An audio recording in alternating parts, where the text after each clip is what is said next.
Shalom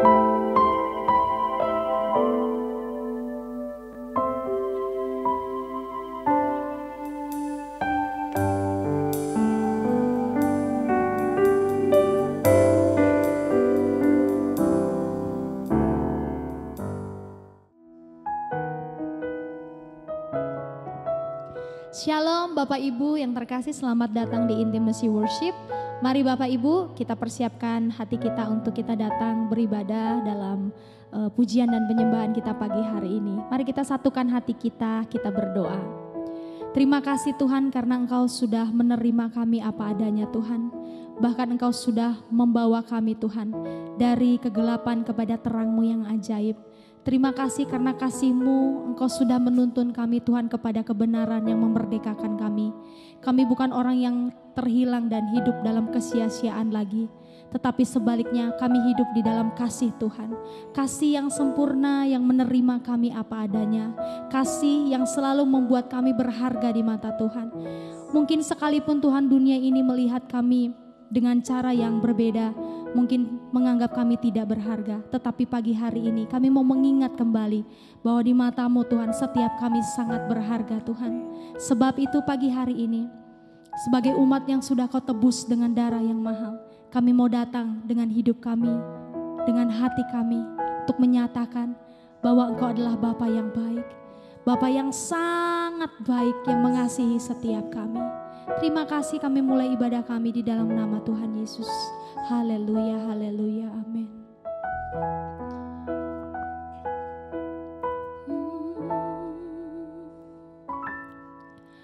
Engkau Bapa yang mengasihiku,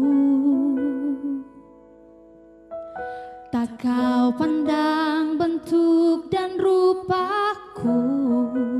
Amin. Engkau mengasihiku dengan sepenuh hati, tak pernah sama seperti dunia ini. Amin. Engkau Bapa yang mengajariku melewati badai langit biru.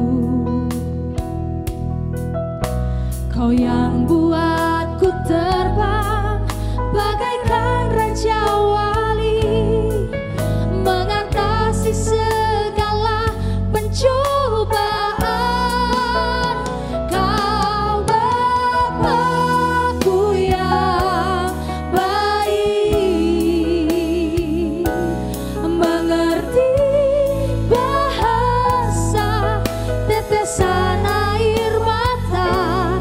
Tak Kau biarkan ku berjalan sendirian, sebab Kau Bapa-Ku yang baik.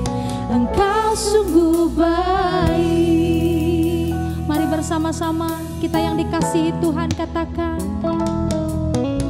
Engkau Bapa yang mengasihiku, tak Kau pandang bentuk dan rupaku. Benar Tuhan, Engkau mengasihiku dengan sepenuh hati, tak pernah sama seperti dunia ini. Oh, Engkau Bapa yang mengajariku melewati badai langit biru. Sebab Engkau yang membuat kami terbang bagaikan raja wali Tuhan. Yes, bagaikan raja wali. Amin.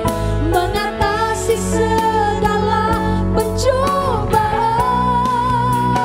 Kau Bapa-Ku yang baik. Amin.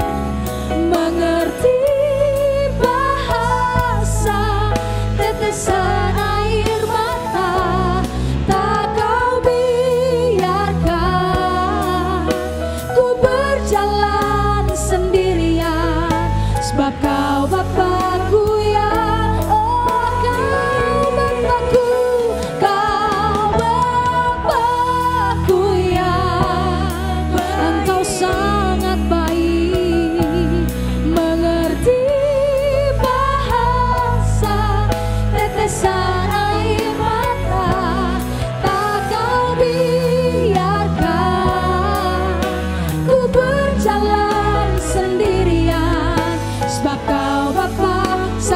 lagi bersama-sama, panggil dia Bapa.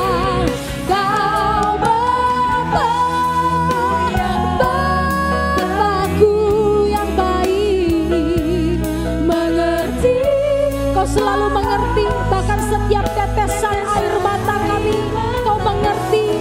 Tak kau biarkan ku berjalan sendirian, sebab kau Bapakku yang baik, engkau sungguh baik. Oh, terima kasih Bapa buat kebaikan-Mu, buat kemurahan-Mu Bapa. Kami bersyukur Bapa, Engkau sungguh baik.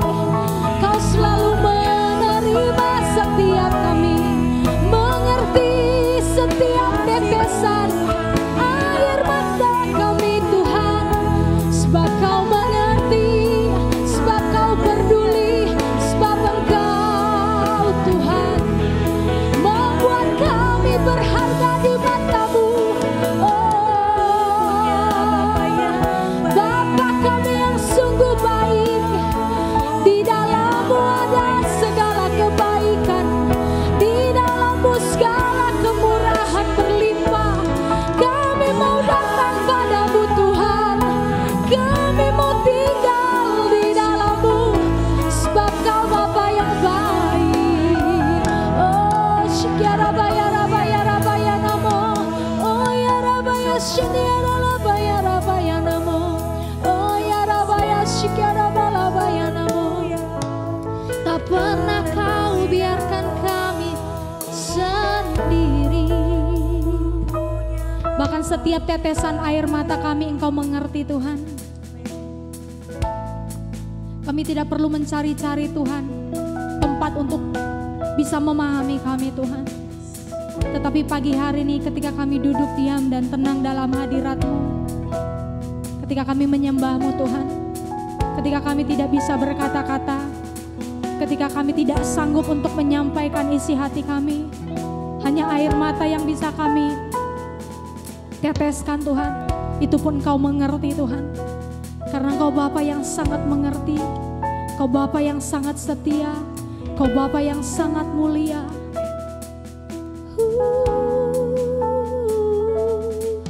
Kau tunjukkan kasih setiamu, Kau menyediakan yang ku perlu. Kau setia, Kau mulia, dulu, sekarang, dan selamanya. Kau tunjukkan kasih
Ketika Petrus dan Yohanes sedang berbicara kepada orang banyak, mereka tiba-tiba didatangi imam-imam dan kepala pengawal bait Allah serta orang-orang Saduki. Orang-orang itu sangat marah karena mereka mengajar orang banyak dan memberitakan bahwa dalam Yesus ada kebangkitan dari antara orang mati. Mereka ditangkap dan diserahkan ke dalam tahanan sampai keesokan harinya karena hari telah malam. Tetapi di antara orang yang mendengar ajaran itu banyak yang menjadi percaya. Sehingga jumlah mereka menjadi kira-kira 5.000 orang laki-laki. Pada keesokan harinya, pemimpin-pemimpin Yahudi serta tua-tua dan ahli-ahli Taurat mengadakan sidang di Yerusalem dengan imam besar Hanas dan Kayafas, Yohanes dan Alexander dan semua orang lain yang termasuk keturunan imam besar. Lalu Petrus dan Yohanes dihadapkan kepada sidang itu dan mulai diperiksa dengan pertanyaan ini. Dengan kuasa manakah atau dalam nama siapakah kamu bertindak demikian itu? Maka jawab Petrus penuh dengan Roh Kudus. Hai pemimpin-pemimpin umat dan tua-tua, jika kami sekarang harus diperiksa karena suatu kebajikan kepada seorang sakit dan harus menerangkan dengan kuasa manakah orang itu disembuhkan, maka ketahuilah oleh kamu sekalian dan oleh seluruh umat Israel bahwa dalam nama Yesus Kristus, orang Nazaret yang telah kamu salibkan, tetapi yang telah dibangkitkan Allah dari antara orang mati, bahwa oleh karena Yesus itulah orang ini berdiri dengan sehat sekarang di depan kamu. Yesus adalah batu yang dibuang oleh tukang-tukang bangunan, yaitu kamu sendiri. Namun ia telah menjadi batu penjuru. Dan keselamatan tidak ada di dalam siapapun juga selain di dalam Dia. Sebab di bawah kolong langit ini tidak ada nama lain yang diberikan kepada manusia yang olehnya kita dapat diselamatkan. Ketika sidang itu melihat keberanian Petrus dan Yohanes dan mengetahui bahwa keduanya orang biasa yang tidak terpelajar, heranlah mereka. Dan mereka mengenal keduanya sebagai pengikut Yesus. Tetapi karena mereka melihat orang yang disembuhkan itu berdiri di samping kedua rasul itu, mereka tidak dapat mengatakan apa-apa untuk membantahnya. Dan setelah mereka menyuruh rasul-rasul itu meninggalkan ruang sidang, berundinglah mereka dan berkata, tindakan apakah yang harus kita ambil terhadap orang-orang ini?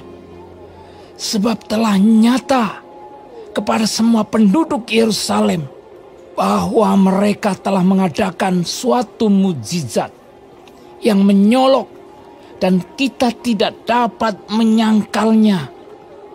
Tetapi supaya hal itu jangan makin luas tersiar di antara orang banyak, baiklah kita mengancam dan melarang mereka supaya mereka jangan berbicara lagi dengan siapapun dalam nama itu. Dan setelah keduanya disuruh masuk, mereka diperintahkan supaya sama sekali jangan berbicara atau mengajar lagi dalam nama Yesus. Tetapi Petrus dan Yohanes menjawab mereka, silakan kamu putuskan sendiri, manakah yang benar di hadapan Allah? Taat kepada kamu atau taat kepada Allah? Sebab tidak mungkin bagi kami untuk tidak berkata-kata tentang apa yang telah kami lihat dan yang telah kami dengar. Mereka semakin keras mengancam rasul-rasul itu, tetapi akhirnya melepaskan mereka juga, sebab sidang tidak melihat jalan untuk menghukum mereka karena takut akan orang banyak yang memuliakan nama Allah berhubung dengan apa yang telah terjadi.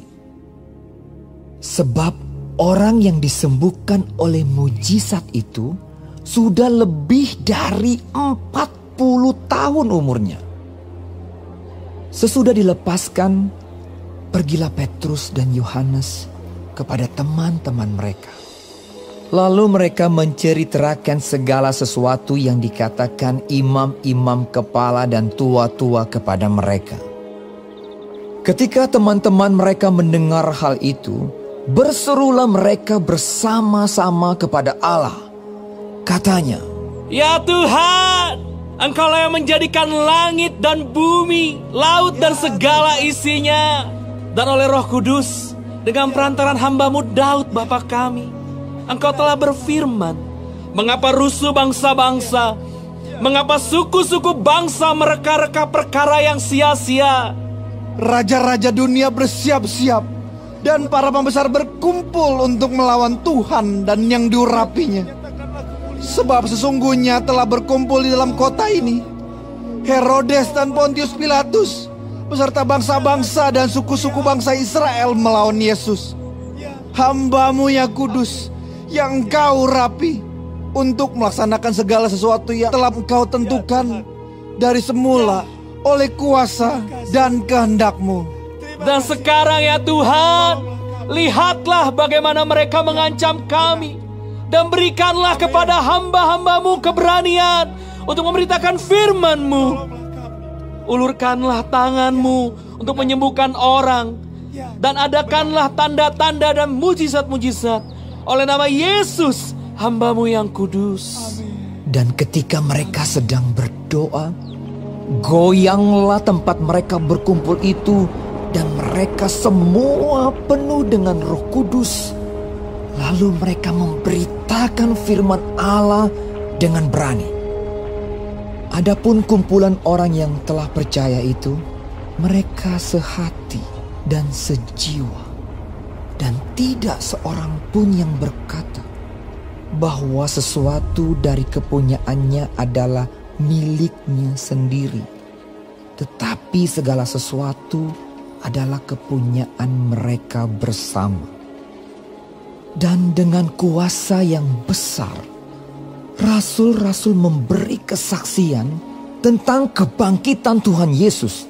Dan mereka semua hidup dalam kasih karunia yang melimpah-limpah.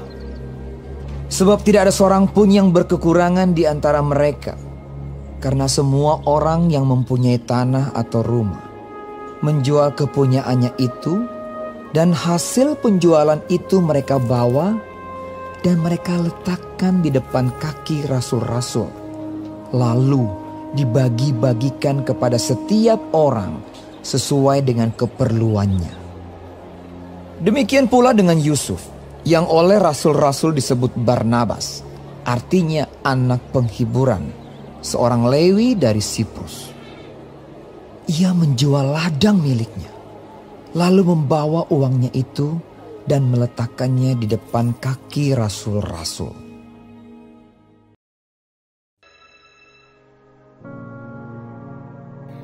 Terima kasih Tuhan untuk firman-Mu pada pagi hari ini. Sungguh mengingatkan kami Tuhan untuk kami hidup semakin hari semakin berkenan di hadapan Tuhan. Dan biarlah Tuhan hari ini Engkau sertai, Tuhan tuntun, Tuhan lindungi, jauhkan dari segala mara bahaya, malapetaka, bahkan maut sekalipun ya Bapa. Bapa kami yang di surga, dikuduskanlah nama-Mu, datanglah kerajaan-Mu, jadilah kehendak-Mu di bumi seperti di surga. Berikanlah kami pada hari ini makanan kami yang secukupnya, dan ampunilah kami akan kesalahan kami, seperti kami juga mengampuni orang yang bersalah kepada kami. Dan janganlah membawa kami ke dalam pencobaan, tetapi lepaskanlah kami daripada yang jahat. Karena Engkaulah yang mempunyai kerajaan, dan kuasa, dan kemuliaan, sampai selama-lamanya. Amin.